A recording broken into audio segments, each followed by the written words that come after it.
man. That man has always misled you. The man that told you you cannot succeed. The man that told you you cannot win. The man that told you that you are in the wrong place, yet you are in the right place. He will use dogs to come and do the job. He will use even rats in your house to bring you a note that disappeared under the bed. And the rat will bring it in front. And that is the money you needed to go and buy your breakfast. Don't rush it. Nyema, vietema, naye, nalikuwaeza ya kiari, akiheka shivona mai, otiri otuheke kire. Irathi kwa modo etagwo ololo. Noko wadago ire, na akihiko ha, yo na akihiko gwari, dagore ire kwa ololo. What is godliness? Living godly, walking godly, doing things godly. Bwana Yesu asifiwe sana. I want us to discuss about this thing that we call living godly. And how can we be able to live godly? We are in this world, a world that is full of sin, full of crime, full of mediocres, full of alcoholism, full of drugs, full of anger, full of confusion. And it's a world that is full of problems and challenges. That nothing is working your way. Nothing is moving forward. I've just come from a family that I was counseling them that they may come together. You know, it was an irony. I was speaking to a wife and a husband, and I've been able to bring them together. You see that? I'm speaking to you that I have been, I was uniting a family, bringing them back. They have been separated for about 5 years. But I am nimefaulu, nimewarete pamoja na wameenda nyumbani pamoja, lakini nimeshindwa kuleta kwangu pamoja. You see the irony? Ni kwangu nimeshindwa kabisa. Na kaka najipikia, angalia vidole venye vimechomeka, ni kujipikia. Sukuma. Lakini nimeshikanisha mtu amerudi na wamehagiana na wameenda nyumbani pamoja. Sasa nimeingia gari nikikuja, machozi ilikuwa inatiririka kiwaru. Sasa you ask, what gayeda gatia? Just yourself. Uko ni Mungu anataka aje? Mimi najaribu kusikiliza, lakini mimi mwenyewe nimeshindwa. Hata nimesugumuziwa na watu kama huyu anakuja na nisugumusia huyu na mabia digi hoto na kwa modo. No, ule kai ginyatama tulio ya maluda. Please. Asema shidwa. Huyu na ukaona wamelia machozi, wamekubaliana na wamesema I forgive you. No, ningesema I forgive you, lakini mimi nimekataa. So this world, it is a complete irony of how we live it. You need a lot of God. You need God to guide you in every perspective of your life. In every move that we do, we need God to inspire you. The man that is you must die for the man that God wants to use to arise. You must kill that person that has always constrained you. You must kill that person that has always been against your destiny. You must kill that person that has always been against your business, your family, that has been against your ministry, that has been against your life, that has been against your prosperity. That man has to die. That for you to succeed, you must peel yourself out of that man that has always put you in a strategy, in a place that you have not been able to come out, in a place that you have not been able to succeed, in a place that you have not been able to win any battle of your life. Why? Because this man has controlled you. This man has spoken to you negativity. This man has told you that you cannot make it. This man has told you that you cannot succeed. This man has made you not withstand, not move, not do things. You have withdrawn. You are living in a withdrawn syndrome. That this man has spoken to you and he told you you cannot succeed. He has told you you are too old. He has told you that you are too young. He has told you that you are too fat. He has told you that you are too thin. He has told you that you are not capable. You don't have money. You cannot achieve. Bwana Yesu asifiwe sana. Until a time that you are able to kill this man, so that the man that God wants to use can be ready to be used by God.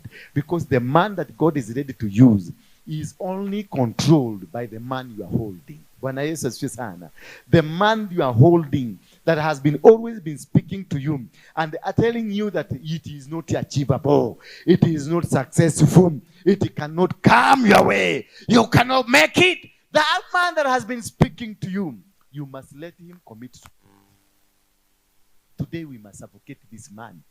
Aondoke kwako, ndio uweze kusimama na msimamo mzuri, ndio uweze kutangaza mitangazo mizuri, ndio uweze kuwa na misimamo ambayo itakupeleka to the next level. Because all of us, we have a very bright destiny. All of us, we have a future. All of us, we have a good plan from God. All of us, we have a successful way that God wants us to. Bwana Yesu asifiwe sana. You allow God to do the job for you, when you allow God to guide you, when you allow God to make you move that you are making now, that it is not me who made the move, but God did the move. God did the calculation. God did it. It is not me. It is not my education. It is not my desire. It is not my plan. That is when you know that the man that was in you is completely dead. Because you will not choose people because of the affiliations you have. You will not choose people because of the plan you have for them. You will not choose people because you know how educated they are or how good they know how to plan. You will choose people because God has told you, pick so and so for this particular position. Pick so and so for this particular position. Because God knows what he has put in that person.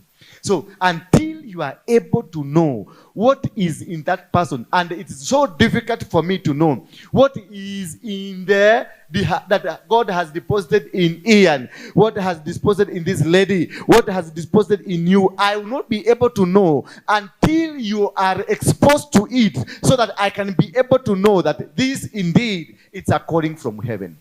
The calling, you cannot be able to know the calling until the person that have been called is in action, is doing the move, is going to the direction where the calling is. And you find them, they are within the calling. Because most of us are in a calling that does not belong to them. Most of us are doing things that we are not supposed to be. You are in position you are not supposed to be. You are in grounds you are not supposed to be. You are in environments you are not supposed to be. Until that person ako kwenye ground ile ambayo inatakikana, ako kwenye position ambayo inatakikana, ako kwenye mahali ambako inatakikana. I want to tell you, you will not get it right until these people are returned where they are supposed to be. Until you recognize yourself. And for you to know where you are supposed to know, you must kill the person that has always misled you.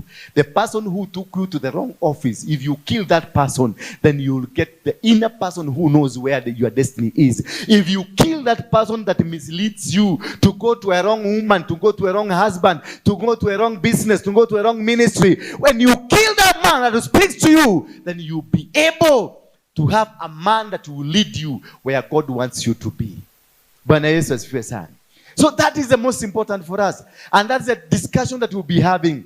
Kill that man. Kill that man. That man has always misled you. The man that told you you cannot succeed. The man that told you you cannot win. The man that told you that you are in the wrong place, yet you are in the right place. The man that told you you are in the right place, yet you are in the wrong place. The man that told you you are not supposed to walk with so and so. The man that told you you are not to be in the company of so and so, yet that person was your destiny helper. When you kill that man, you live a life that God wants you to live. Until you are able to discover yourself, until you are able to know yourself, until you are able to know the direction, I want to confirm you tonight that direction can only come if the inner man that is in you is free from the bondage of the outer man. In the book of 2 Timothy, chapter number 3, verse 1, but understand this, that in the last days there will come times of difficulty, for the people will be lovers of self, lovers of money, proud, arrogant, abusive, disobedient to their parents, ungrateful, unholy, heartless, unpleasant, slanderous, without self-control, brutal, and not loving good. That is the outer man. That's the characters of the outer man. That this outer man, if you want to know that the man that is outer you, the man that is controlling you, one thing, he loves himself. He does not love others, but he loves himself. He loves herself. Everything you do, it is I. Everything you do, it is me. And if it's not me, it must be I. And if it's not I, it must be me. That whatever must happen, it must happen revolving around me. It must happen revolving around the perspective of what I want. That you want what you want, because that is what this man wants. Is lover of himself. Lover and desires only for himself, not for others. He doesn't like anybody. He doesn't like anybody to succeed. He doesn't like you. Like now, you don't want to succeed. You don't want to move the next level. Why? Because you think if you move, you are step, and you are working with her, then she will going to benefit. So you rather not move so that she fails and she gets out so that you can move alone. We don't want to go for lunch because we have a company of a man that we don't want. We have a company of a woman that we don't want to be part of our lunch. So we will rather stay without food. We will rather stay without eating so that this man can go. You see now, you have affected your timing. You have affected your systems. You have affected what is supposed to be done rightfully. And instead you have postponed what you needed to do, because that something was supposed to be done within the timing of God. God is a God of seasons. God is a God of time. God is a God of arrangement. God is a God of order. So when he has ordered you to go for lunch, it is because the time for lunch was there. But because of the person you are with, and because you are self-centered person, you will not want to go with that person. So you rather opt to stay here in church and not go where God has sent you. Meaning, what will happen to you? You will lose the plan of God in you because you are self-centered. When you have forgotten. The people who are self-centered, they forget that every person has a plan of God. Nobody can steal anything that God has put in you. Nobody can win a battle that does not belong to them. Nobody can become what is not of them. Nobody can be rich within not their time. Nobody can succeed when they are not in their time. Every person will succeed because they are in their time. Everybody will win because you are in your time. When you do things in the timing of God, no weapon fashioned against you can rise against you. But when you postpone and run away from the plan of God, it means when you come back, you will be overtaken. You will find nothing will be backing you. When you are in the plan of God, in the season of God, in the time of God, the heavens will back you. Because you are within the acceptance. When you are in that season of God and that time of God, the backing of heaven is real. Everything will work according to the plan of God. Everything will work even if all people runs away from you. As long as you are in the season, as long as you are in the plan of God, as long as you are in the desires of God, I can assure you for free that no matter who lives against you, no matter who gets out of your life, no matter what they say about you, no matter where they go against you, I want to affirm to you, they will leave you alone, but still you'll be winning battles. They will leave you go walk alone, but the battles will be won. They will do things alone, but all you will be doing is conquering mountains, conquering valleys, conquering people, conquering situations, because you are within the time of God, and the heaven is backing the timing. God does not back people. He backs the time. He backs the season. He does not back the people around you. That is why Gideon, he was preparing 32,000 people, 32 strong men who were meant to fight. But God needed 11 people that will accompany Gideon when he went to destroy the altar of his father. And the heavens backed him. You don't need a multitude of people. You don't need a big cloud of people. You don't need people who are well educated. You don't need people who are well versed. You don't need people who are well organized. You need the backing of God. Just be in the right time, in the right position, in the right season, and the rest will work, because the workers of that time are engineered from heaven.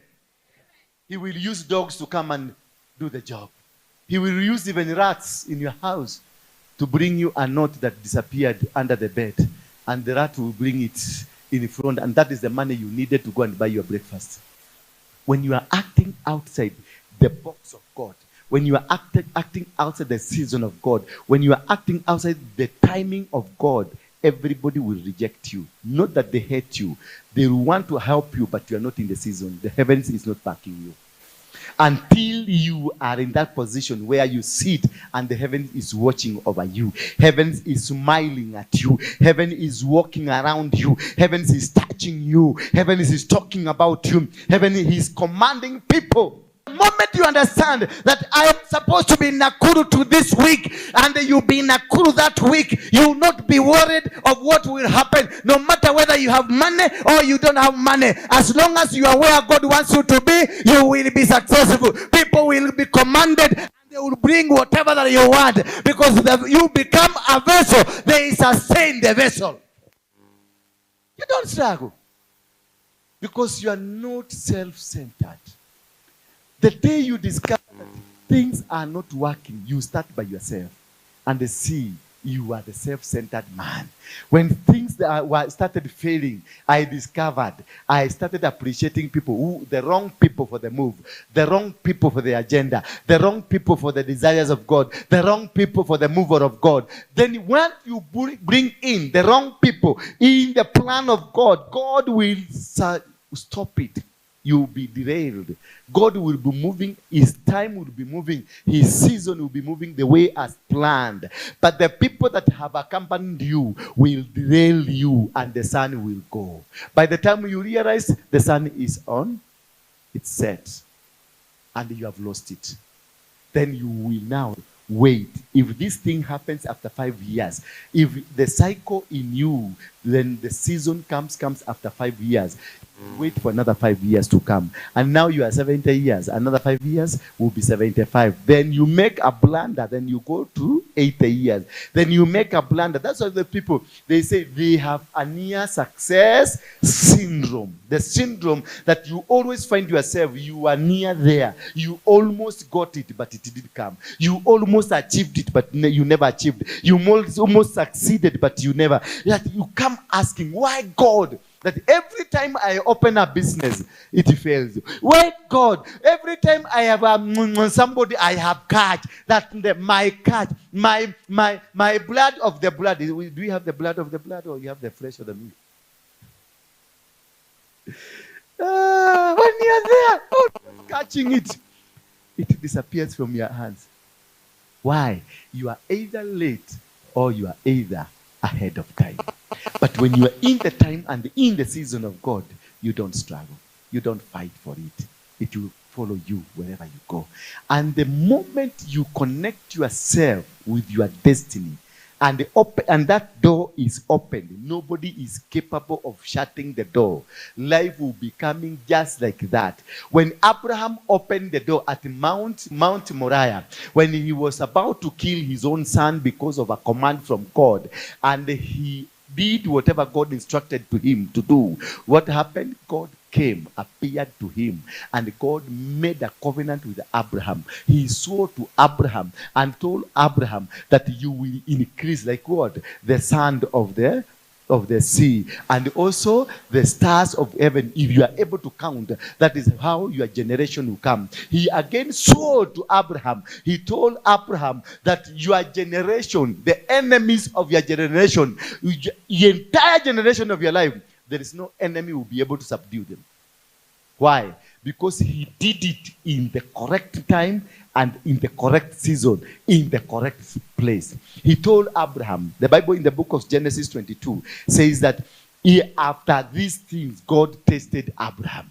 And he told Abraham, take your son, your only son, Isaac. He mentioned, take who? Take your son.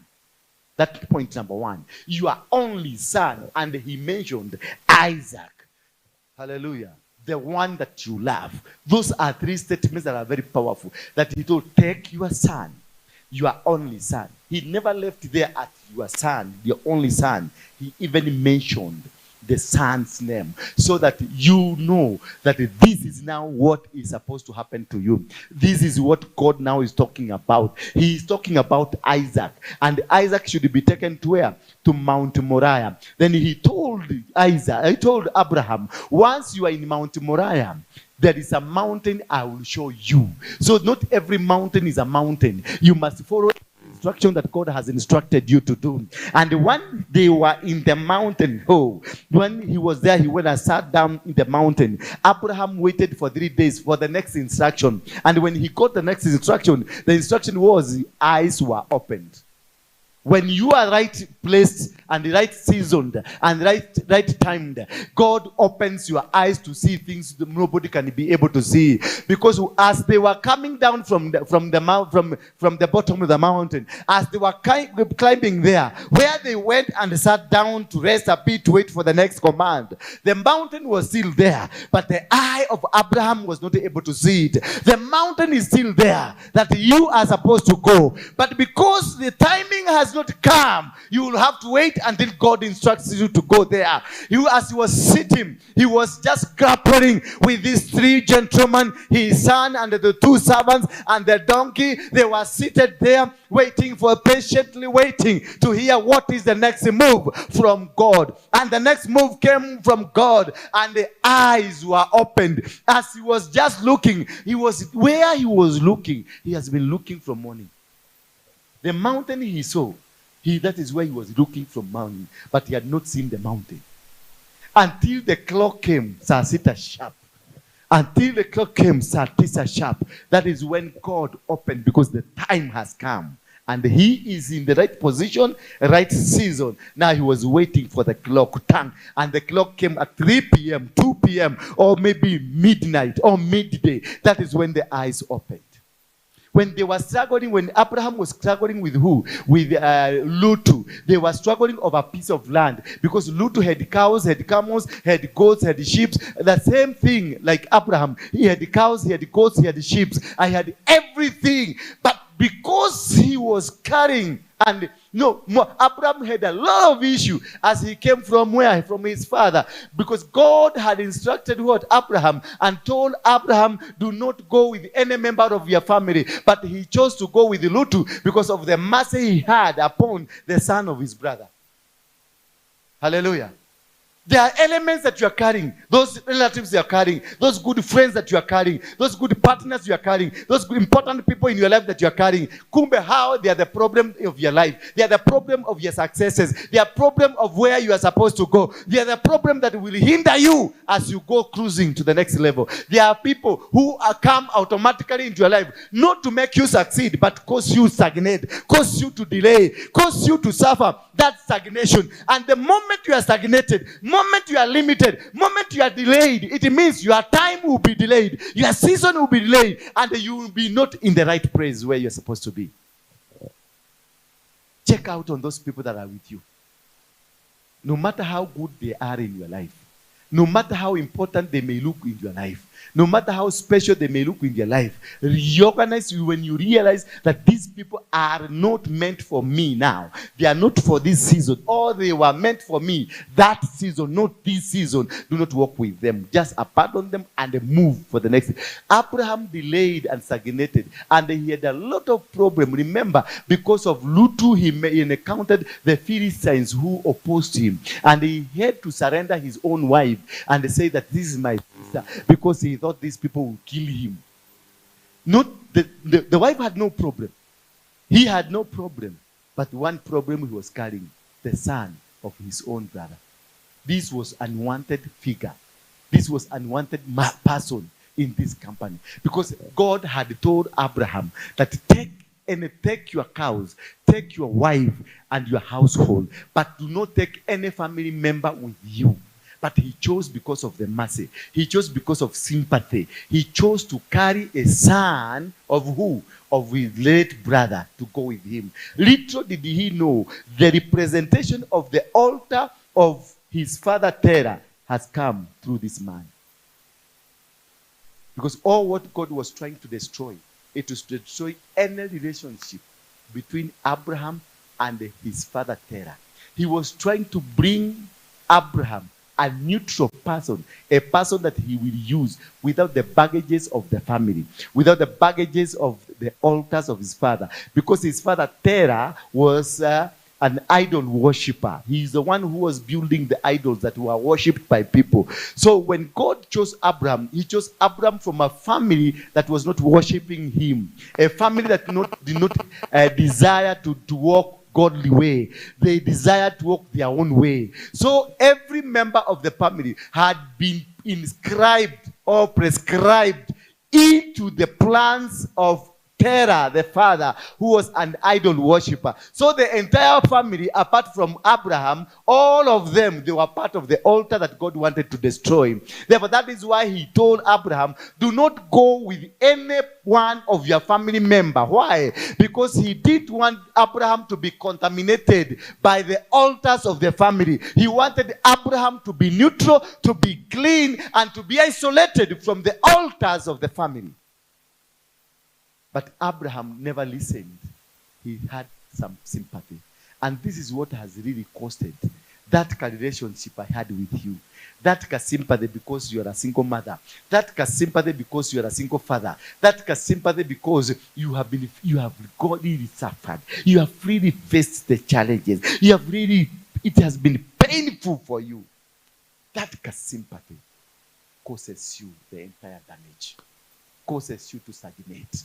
Causes you to find challenges that will not help you anymore, that will not make you succeed. That husband of yours that you love too much, but is against your ministry. That girlfriend you love too much, but is not of any help to your ministry. That woman that you love too much, but is not for your ministry. That pastor you love too much, but they are not for your ministry. That praise and worship team you love too much, but they are not part of the agenda that God has given you. Those are the people that will cause you to stagnate. Those are the people that will cause you to be limited. Those are the people that will cause you not to go through where God wants you to do. Abraham had been told, do not carry any member of your family. Just be solo. Go solo. Only inform your wife, because your wife is not part of your family. So go and also go pick your camels, pick your cows, pick your donkeys, pick everything. And now walk. Go where I will instruct you to go. Remember, God never even informed him where you are going. Wewe unajua yule anti wenu anakuaga mchawi. Wewe unajua kile kiango kenu kinakuaga kimchawi. But the boyfriend you are with is the cause of the problem. Now you are fighting, you are doing sacrifices here. This is a family thing, this is a problem in our family, and you are doing a wrong. You are fighting a wrong battle. While the battle that is battling you is still intact. You get out of this, you step out of the church, you find them waiting for you. Because they know you have not touched them. And they know you are trying to look for them. So what they will do some camouflage. They will hide. Watajificha mahali. Na wakijificha mahali, sasa wewe unakuja unapigana na anko, wanakungojea pale. Kube, they are the friends. They're the one who are going to buy you meat. They're the one who are going to buy you some lunch. They're the one who are going to buy you something to eat. They know you have not achieved. And you'll be crying and crying and crying for nothing. That is why you are crying. Because you don't know what are the battles. Lutu was the main obstruction to the successes of Abraham. Remember, Lutu is a son of his own brother. He had the sympathy, the compassion that I cannot leave my brother's son to suffer. That compassion that you have is causing you. That goodness that you have is the one that is causing you. That goodness, that love, that desire to see this man is okay, to see this pastor is okay, to see this man, this praise and team worshiper is okay. Yet you want to please them at the expense of the timings of God. So most of us are suffering. Most of us, we have challenges that we have challenges. Not because we have desire to be in those challenges. We are facing the challenges because we are doing wrongly against the God plan. Because the plan of God is that you walk alone. If God has told you walk alone, don't be with anybody. Just do it. Walk alone. Live alone. Until such a time that he wants you to be with that next person, he will connect you with the right people.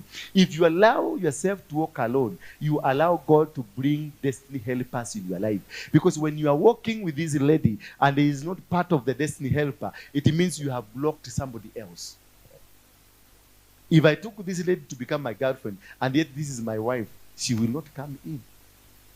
Because atakuwa kiona tuko na huyu, you are with so and so. What will happen? Now this one will run away, because meaning the timing of ya kuoana mimi na huyu ni this Friday. Na amekuta huyu Thursday ako. Koja Thursday ndio anaosha vyombo kwa nyumba, kanyumba kameng'ara vizuri. Na ndio nguo zangu zote zimeanikwa nje. Na ndio hata bed covers zimeandikwa. Na huyu the timing ni saa 8 Friday.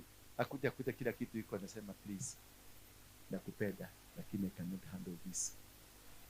Time imeondoka. Kama hiyo kitu inakujaga after 10 years, you will have again to wait for another 10 years. Sasa ina imagine mama kama wewe ukoje another 10 years. Usitafanya tu kama Raila kwenda kutafuta kiti ya EU. Yes, because imeona Kenya haita imekukataa. It's your Kenya ilimkataa, timing yake ndio wrong. Because always he makes mistake. He goes to the opposite where God is. Bwana Yesu asifiwe sana. Unakuta ameenda opposite, and that is what is costing us in our life, that we normally do the opposite where God wants us to be.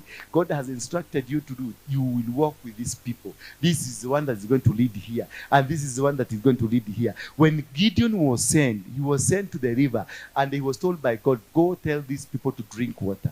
And they all drank. God never told Gideon why they are drinking until they drank the water. And then God told them, those who drank water like cows, put them this side. And those who drank water using their hand, put them this side. And again he did another test for the remaining one. And again he did another test. The people that were required, out of 32,000, were only 11 people that went to destroy the altar of his father. Only 11 people. That is what, and he had prepared. Remember, just imagine 32,000. You just one day wake up in the morning and then you have 32,000 followers. 32,000. He had worked for over 7 years. He had worked for over 5 years. Struggled to get 32,000 people. Strong men to be with him, for that matter. But what happened to him? All the work he had done for all, when the season of God, when the lapse of the 7 years judgment that had been given to them by God in the book of Judges 6 from verse 1, and the children of Israel did evil in the sight of God, and God handed them over into the hands of who? The Midianites for 7 years. So at the stroke of the end of the 7 years, God prepared only 11 people to win the battle. But remember, for 7 years, they were preparing 32,000 men to go and fight the Midianites. And in any case, the Midianites were not involved in the battle at all. No Midianite was involved in the battle at all. It is his father. Can you imagine? You are preparing for the Kamba people, that you are going to fight the Kamba people, or the Kikuyus, or the Luos, only to come and discover it is your father who was the problem, not the Kambas. And the man was told in the morning, God even called him. He told him, you are going to win this battle as a man, not as a community, not as an army. You are going to win this battle as what? As a man. And then he asked God, me as a man, I am the least in my family. And in our clan, we are the least. How do you talk about that I'm going to win this battle? Then God called him a name that has never been called to him all along. You, man of valor. So heaven knows you differently from what you know yourself. Heaven sees you differently from, until you have that backing of heaven, until you have that power, the capacity for heaven to back you up in your business, for heaven to back you in up your struggles, for heaven to back you up in your family, for heaven to back you up in your meetings, then God, you are not going to win any battle until the heavens comes in. When the heaven came in, this man was struggling. They were hiding in caves because the heaven was not with them. The heaven were not walking with them. They were self-centered people. They were moving in a direction that was not right. They were working the day, and then in the night, they were working the night. The day they were in the caves, the people who conquered the Amalekites, the people who conquered the Girgashites, the people who conquered the Amorites, the people who conquered the Hittites, the 7 nations mightier and stronger than them, they conquered them with ease. They crushed them, they destroyed them. But when it came, when they went and subscribed and talked to the Amalekites, took their God, took the God of the Baal to them, then that is how they started losing the battle. And they lost the battle. Until such a time when the clock came, the 7th year of the judgment, when the man who was a hopeless and useless, God came and makes him, tells you are a man of valor. You are going to win this battle as one man. You are going to win this battle as an individual. I want to assure you, somebody that is here, the battles that you are going through is not going to be won by people around you. It is going to be won by you alone. You don't need any company. You don't need any association. You don't need any support. You don't need any prayers. You don't need anybody to lay a hand on you. The battle, as long as you are in the presence of God, doing within the timings of God, in the season of God, I assure you for sure that the battle will be won by not the multitude, by you alone. Gideon was not even aware that he is man of valor. He never knew that I am the one that is going to conquer. He never knew that the battle is in my hand. He never knew that this is the season. But God had prepared him for the season. And when he accepted to be in the season, because he was called, he had an option of saying no. He was called by God in heaven. And God sent him and told him, go now to the courtyard of your father. Pick 2 cows from his yard, 2 bulls of 7 years. So God, when God is dealing with your case, he has already prepared the warfare. He has prepared every material that you need. Remember, he is instructing Gideon, telling Gideon, go pick 2 bulls. God knew where they were. So before the bulls were born, God knew that Gideon is sitting there to come and pick you. So when the bulls were born, Gideon now, when they were started becoming 1 year, 2 year, 3 year, that if you look at the other side of Gideon, Gideon became more, as the bulls were growing, Gideon became more aggressive. As the bulls were growing, Gideon became more aggressive. As bulls were growing 6 year, Gideon now started seeing something. As in the 7th year, Gideon met the angel, and he had many questions. He was asking the angel that if indeed God is with us, where is the God that was with Moses? Where is the God that was with Abraham? Where is the God that was with us? Where is the God that won the battles for us? You see, now the Spirit had started working in him. The Spirit of winning the battle. The Spirit of conquering. The Spirit of capturing. Because the time also is working according to his will. When the time of God is working alongside with you, you start getting the preparation. You start sensing the blessing. You start sensing there is something new that is coming. You start sensing the things that you are struggling to find. You are no longer struggling. Though they are small, they are few, but these things are coming. You've been struggling to talk to people, and you find out people are listening to you. Just like that. You go to a crusade, you tell, wale watu wanataka kuokoka kujeni hapa. And remember, have you ever gone to a crusade where a normal pastor is preaching? Do you know how they preach? To get no soul, no single soul. And you imagine how this pastor has preached. Banana sema, wale watu watachomeka.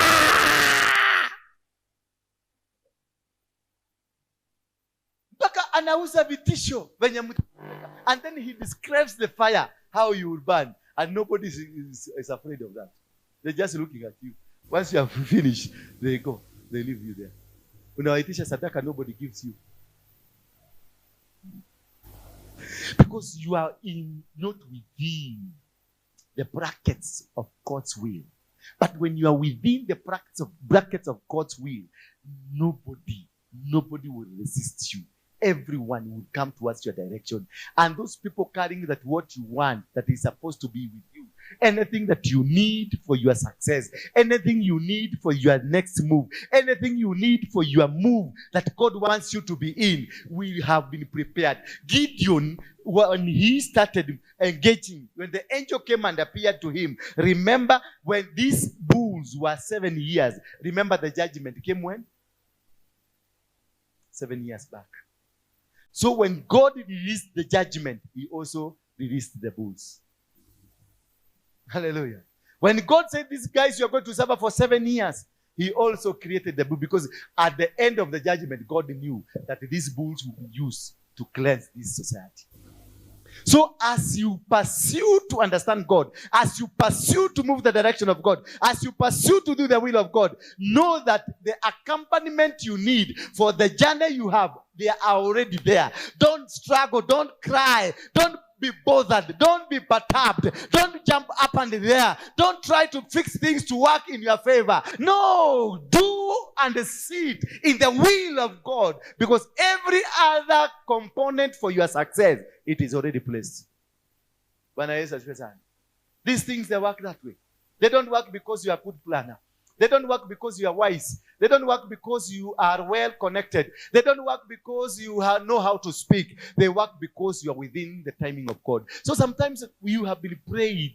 Umeombewa, umewekewa mikono, umewekewa miguu. Don't worry about it. Don't worry because you are not seeing the fruit. Wait, you have planted a seed. Maybe you have planted a plum seed. Hello? Maybe you have planted what? How many years does it take for it to come? About 10 years. So wait. Wait for this time. Don't rush anything. Don't push. The moment the hand was laid on you, a seed was planted. Wait for it to germinate. Wait for it to grow. Because kama labda ni ya carrot, just wait it for how many weeks? Yeah? About 4 weeks. Kama ni ya carrot. Kama ni ya nini? Kama ni ya plum tree. Wait for 10 years. Just wait. Kama ni ya mahindi katumani. Wait. Don't rush it. Nyema, vietema, laie, narikwa Ezekieli, akiheka shibona mai. Otiri otuheke kile. Irathi kwa modo wetagwo ololo. No kogodago ire. Na akigiko ha. Yo na akigiko gwari. Dagoreire kwa ololo. Until the season comes, I want to tell you, nothing will happen to you. Don't push anything to work.